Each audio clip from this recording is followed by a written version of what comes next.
Hi friends, welcome back to Jaya svantaillu అండి. ఈరోజు కరివేపాకు పచ్చడి చేస్తున్నానండి. మనకి కొద్ది రోజులు నిల్వ ఉంటుందండి.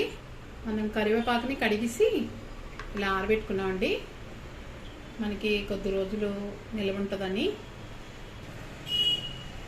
కరివేపాకు కప్పండి, వెల్లుల్లి రెబ్బలు ఒక 20 అండి, ఒక 1/2 స్పూను ఆవాలు, 1 స్పూను మినపప్పు, 1 స్పూన్ శనగపప్పు అండి, ఒక 1/2 స్పూను మెంతులు, 1 స్పూను జీలకర్ర, ఒక 2 స్పూన్లు ధనియాలు, కప్పు పచ్చిమిర్చి అండి, చింతపండు అండి, ఒక పెద్ద నిమ్మకాయ సైజు, ఒక నిమ్మకాయ సైజు అంతా బెల్లం ఉంటుందండి, 2 స్పూన్లు సాల్టు, ఒక 1/2 స్పూను పసుపు అండి. కరివేపాకు కడిగేసి ఆరబెట్టుకున్నామండి. స్పూన్లు వేసామండి రిఫైండ్ ఆయిల్, మెంతులు వేస్తున్నాం, ఆయిల్ మరిగింది, ఆవాలు వేస్తున్నామండి, మెంతులు వేగాక మినపప్పు వేస్తున్నామండి, శనగపప్పు వేస్తున్నామండి, ఇవి బాగా వేగాలండి. ధనియాలు వేసుకున్నామండి, మన పప్పులు వేగిపోయాయి కదా. జీలకర్ర కూడా వేసుకుంటున్నామండి, వెల్లుల్లి వేసుకుంటున్నామండి, మనం పచ్చిమిరపకాయలు కూడా వేసుకుంటున్నామండి. ఇప్పుడే మనం కరివేపాకు కూడా వేసుకుంటున్నామండి. మనం కొద్ది పచ్చిమిర్చి వేగాక కరివేపాకు వేసుకున్నామండి. మనకి వేగిపోయండి, స్టవ్ ఆపుతాను. మిక్సీ జార్లో వేసుకుంటున్నామండి. మనం మిక్సీ జార్లో వేసుకున్నామండి, చింతపండు కూడా వేసుకుంటున్నాం.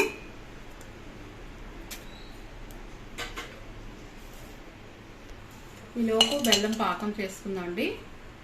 మనం మిక్సీ అయ్యేలోపు బెల్లం పాకం చేసుకుందామండి. కొద్ది వాటర్ వేసాను కలగడానికి. మనం మిక్సీ చేద్దామండి. మన మిక్సీ చూసారా, చిన్న పలుకుండుగా తీసుకున్నాం. మన పాకం చూసారా ఇలా అయింది, ఇలా అవ్వాలండి. ఇప్పుడు మనం పచ్చడి చేసుకున్నాం కదా, వేస్తున్నాం. కొద్దిగా మనం మిక్సీ కొట్టేటప్పుడు లైట్గా బాయిల్ వాటర్ వేసి మిక్సీ చేసామండి. మనం పచ్చడి వేసుకున్నామండి. ఇలా కలిపిసి బౌల్లోకి తీసుకోవడం. ఇంకా సాల్ట్ వేస్తున్నామండి, పసుపు వేస్తున్నామండి. మనం ఇలా కలిపిసుకోవడమే. అయిపోయిందండి, ఆప్షన్ స్టవ్. ఒక 3 నిమిషాలు ఇలా వేయించామండి. మనం పచ్చడి బౌల్లో వేసుకున్నామండి. మీకు నిలవ ఉండాలంటే ములిగేలాగా ఆయిల్ వేసుకొని ఒక బాటిల్లో పెట్టుకోవచ్చండి. ఇలా అనుకోండి 15 రోజులు 20 రోజులు ఇలా తినొచ్చు బయట నుంచి. మనకి ఉండాలి ఎక్కువ రోజులు అంటే ఆయిల్ ఫుల్గా వేసుకోవాలండి. పచ్చడి వేసుకొని కొద్దిగా ఇంత పైకి వచ్చేలాగా ఆయిల్ వేసుకోవాలి, అప్పుడు మనకి నిల్వ ఉంటుంది. చాలా టేస్టీగా ఉంటుందండి, పుల్ల పుల్లగా, తీయగా, కారం కారంగా చాలా బాగుంటుంది పచ్చడి. ఒకసారి ట్రై చేయండి. మన కరివేపాకు పచ్చడి ఎలా ఉందో కామెంట్స్ పెట్టండి. నచ్చితే కనుక లైక్ చేయండి, షేర్ చేయండి, సబ్స్క్రైబ్ చేయండి.